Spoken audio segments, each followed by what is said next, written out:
There's basically two ways that product development goes in the world today. And one of the ways that product development goes is that a company like Rotor Riot wants to make some money. And so they decide on a product that they think their customers will buy, like an FPV backpack. And then the company goes and finds a manufacturer, usually out of China, who is already making a product like a backpack. And they say, hey, can you slap our logo on that and then let it sell it to our customers who probably will buy it just because they support us. And not a lot of thought is actually put into like quality. It's just a shameless cash grab. But the other way that product development can go is that a company like Rotor Riot can decide that they want to make a good product. And they reach out to a manufacturer and say, here's what we want. And they work with the manufacturer and they refine the product and they hold them to standards and they keep quality control in mind until at the end you have a really, really good product. And the question that we're going to ask today is, which of those two scenarios is this? The Rotor Riot FPV Backpack. Shameless cash grab or actually pretty good product?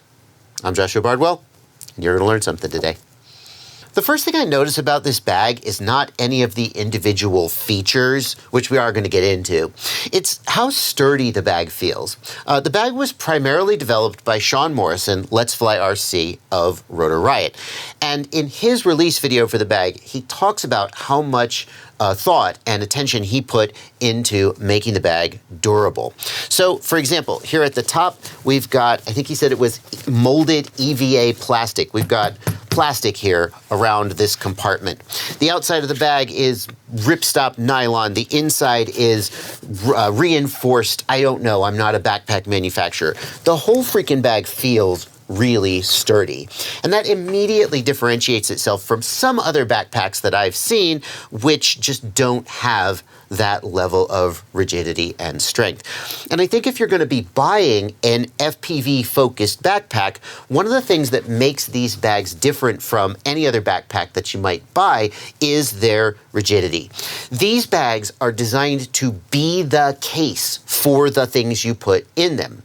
You're not going to have a separate goggle case, a separate transmitter case that then you put into a softer, less protective bag. You're going to just stuff your stuff in here. It's going to be very accessible and easy to get at, and the bag itself is the protection. And that is why you pay more for bags like this. In fact, we're going to talk about the price and the value proposition a little later in the video too, because I think there's some things a lot of people overlook when they hear the price of a bag like this and then go, oh, it's so expensive. So let's start our tour around the outside of the bag, and we will start here on the back shelf, if you will.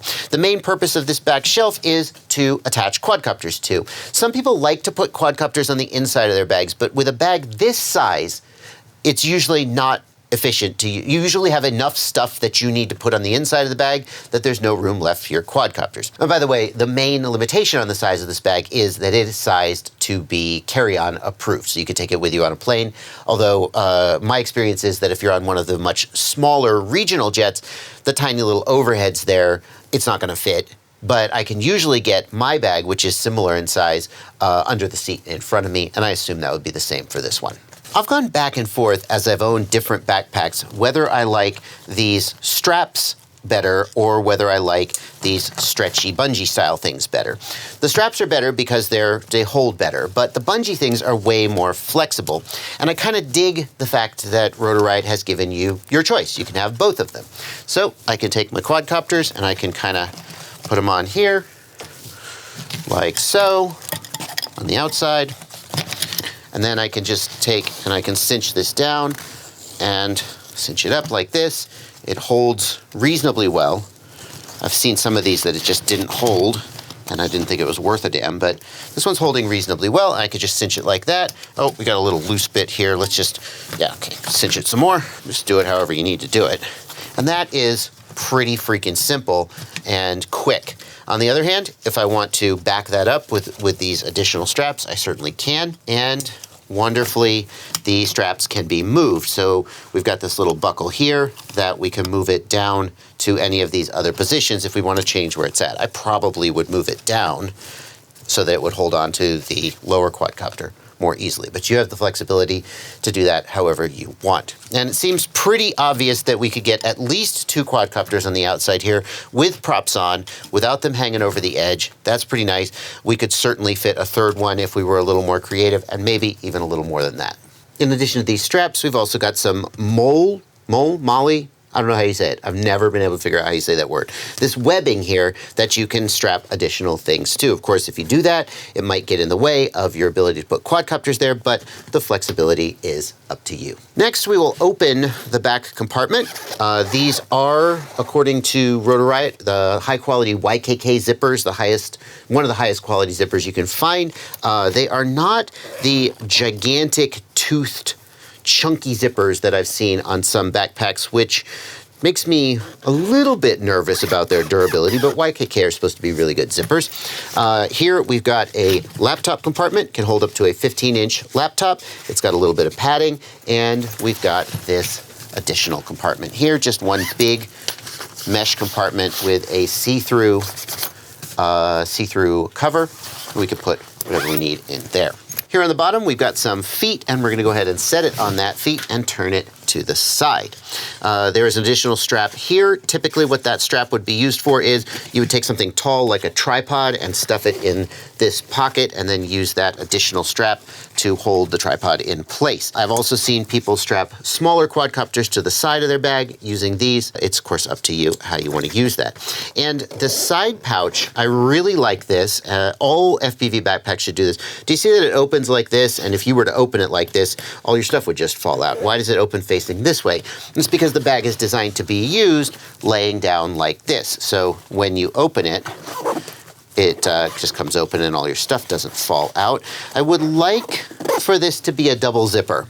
So I have the choice to kind of half zip it open from the top and reach my hand in. As it is, the only way to open this is to have it come all the way open. It does have a little bit of webbing here to sort of gusset here to keep your stuff from getting lost, but it'd be nice if that was a little bit more selective on how open you had it. There is a webbed compartment here as well. Looking at the other side, you might be tempted to think it is exactly the same, and it is exactly the same in most ways. But this pouch is not what you think it is.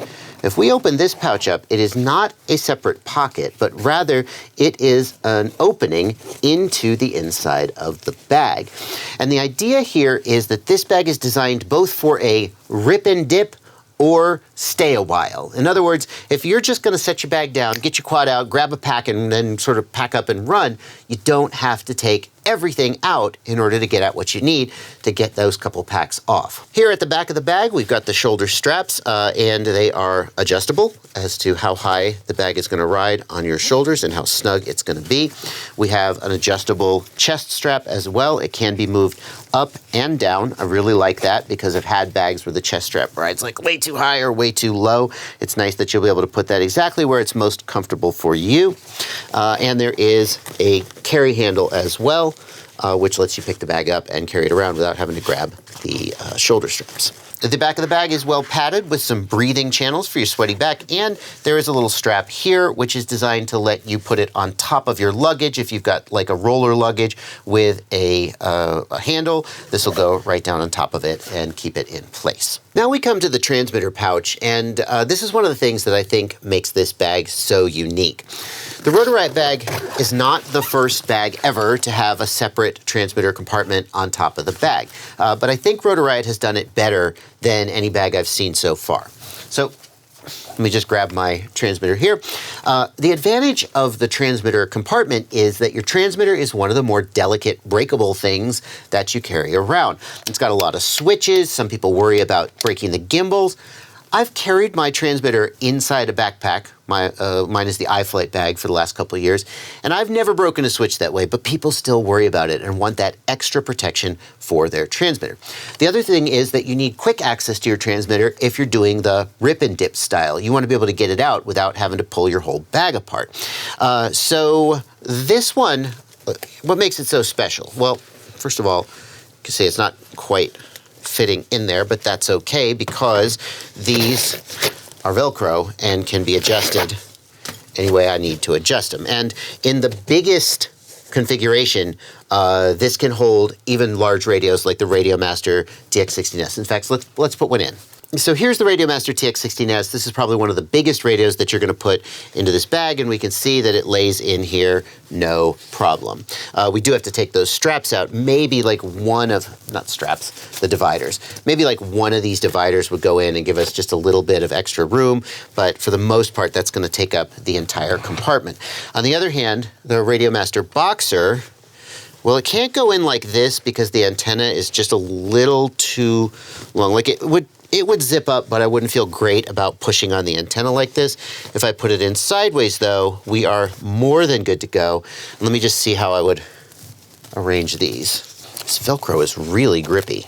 It looks like if I were willing to put the transmitter in like this and put just a little pressure on the antenna, or if I had a low profile antenna, which is a mod some people do, then I'd be able to get both of these little side dividers in. I think the way that I would probably do it is like this, which is going to have just a little extra space here for other items. I don't know what they might be.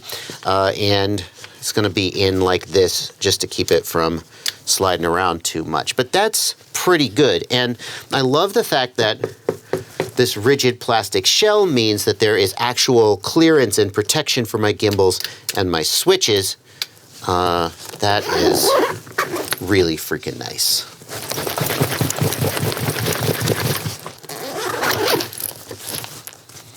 Now it's time to get to the inside of the backpack, and to do that we have to reveal that this backpack is among the tribe of the rear openers. So FPV backpacks come in two flavors. Those that lay on their face and open up from the rear, and those that lay on their back and open up from the front. And Sean's argument is that he doesn't want, and he's not the only one, but his argument is that he doesn't want to be putting the back of the backpack down in the dirt, in the dust, in the mud, and then putting that on his back and making himself dirty. The flip side of that, though, is that if you've got your quadcopters all loaded up on here, let's do it. Now I've got my quadcopters all loaded up on here, and I'm going to put this bag down, and I'm going to open it up to get my stuff out. Well, now my quadcopters are in the dirt and the dust, and I don't care about my quadcopters getting dirty, to be honest with you. They're going to get dirty anyway, but I don't like that the bag doesn't lay flat and kind of rolls around. And Sean's argument is, well, just take them off. Just take them off before you lay the bag down. And my argument is, I don't want to take them off. I want to just take off the one I'm going to fly and leave the others on there. It's not a deal breaker, but it is worth noting. So we lay the bag down. We unzip the, oh, this one is the big chunky zipper. That's nice. That's nice. That I like that. I kind of wish all of them were like that. It probably doesn't matter. It's just on the principle. I wish they were all big chunky zippers. Inside the bag, we have the usual assortment of Velcro dividers that we can move around to customize exactly how our stuff is going to go. And I am going to put my stuff, I'm intrigued enough by this bag that I'm going to try using it as my daily driver for like a month or so and see if it sticks with me. So I'm going to put all my stuff in this bag later in the video. The Velcro, I don't know what they've done and why some bags the Velcro is weaker and other bags it's stronger. Presumably it has to do with cost. This Velcro is really freaking strong. And that's good because that's one of the things that wears out over the lifespan of your bag. My iFlight bag, which I love, has been my daily driver for probably 2+ years now. And the Velcro's getting a little loose and I kind of have to shuffle it back into place sometimes. I hope that this extra strong Velcro means this bag will be less prone to that. The other thing they've done that's really clever is this shelf here is actually sewn in. It's also Velcroed in just for additional strength and I guess to save them some stitching, but it's actually permanently sewn in this location. And that means that you've got this extra strong shelf that's not going to go anywhere over the entire life of the backpack. And that also hopefully is going to help extend the lifespan. It does mean that you can't move this one shelf, but we should be able to work around that, I think. Here on the top cover are 3 mesh pouches. You can see into them, they zip up, and you put whatever you want in there. That is all of the internal dividers, though. So there are no, like, stretchy webbing dividers here as there are on some other bags. Oh, and it comes with a rain cover if that's important to you.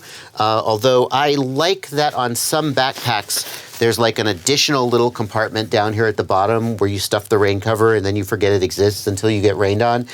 With this one, I'm gonna need to find a place in the bag to put it. That's a little annoying, but not the end of the world. The Rotor Riot bag costs $180.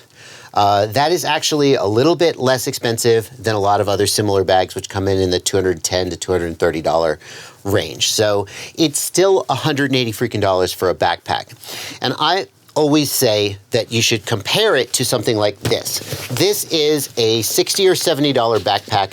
It is a tactical military style backpack. And it is extremely well made and extremely durable. It has a lot of space. It is a much better dollars per backpack than you're gonna get from something like this or any of the other FPV bags, because the FPV bags are specialty bags made for a very small market, and they do not get the same economy of scale as you do when you're making something like this. However, when you buy a backpack like this, it's not going to, would you put your controller in this bag and just let it shake around? Most people wouldn't. Your controller would get broken. So instead, you're gonna spend additional money on something like this. And I just grabbed this Radio Master case because I happen to have it laying around. But like, if you look at Mr. Steele's backpack, way back when he first put his backpack out, his backpack is more of this non-rigid style, and then he has separate containers for his controller and his goggles. And as you look at the cost proposition for a bag like this or any other sort of soft-sided bag, the cost of these additional things that you have to get to put your stuff inside to protect your stuff does start to add up. And it doesn't add up to $200. But it's something that I think a lot of people overlook when they think about the value proposition of a bag like this. The big advantage of a bag like this is that here's all your stuff. It is ready to go. It is easily accessible, a single zipper, and it comes right out. You put it away, you zip it up, you keep moving. You don't have 50 other separate things to pull out. And when you arrive at wherever you're going and you set your bag down and you unzip it, boom, here's all your stuff, accessible, ready to go. And that is what you're paying for when you buy a bag like this. The other question we got to answer is this bag just a shameless cash grab, or is it actually an original creative product developed by somebody who cares? And it's pretty clear that if you watch Sean Morrison's release video for this bag, it is 100% developed by someone who really cares. But that doesn't mean anything if they don't then actually execute and get the manufacturer to give them a product that is worth having. And at least at first glance, this looks like a really solid product. It is very rigid. It seems very durable. All the right decisions have been made as far as like which zippers to choose. There are some decisions made in the layout of the bag that at first glance I kind of don't like, but that's always the case when you go from like that old shoe that fits your foot perfectly to like a brand new boot and it's kind of stiff and hasn't broken in yet. You're kind of like, eh. But that doesn't mean there's anything wrong with it. It just means like I need to find the right way to work around my organization. And I think this is got potential to be one of the best FPV backpacks you can get if they keep the quality where it's at now. Like I said, I am going to be using this as my daily driver for the next couple months, and maybe I'll do a little follow-up afterwards to let you know if I have switched to it permanently. In the meantime, if you're interested in picking one of them up, there are links down in the video description below, and in case you're new here, they're affiliate links. Affiliate links mean that whenever you click that link and make any purchase at the affiliated vendor, I get a little commission. It's one of the easiest ways for you to support the work that I do here. It doesn't cost you anything. Just remember to click the link, do your shopping, any of your shopping. You know you spend a lot of money on this hobby. Throw me a cut. Click my affiliate links. Or, you know, not. It's up to you. There's links down below where you can pick this up. But before you pick it up, I would not be doing my job as a reviewer if I did not tell you that my daily driver for the last couple of years has been the iFlight backpack, and I've got a review of that on my channel and a link in the video description. You should go look at it and see what you think. And I also almost switched to the A-Line or AU-Line backpack, which I think is also worth a look. I'm gonna put cards on screen to both of those reviews, as well as links in the video description. And if you're shopping for an FPV bag, it probably should be one of these three. I'll see you there.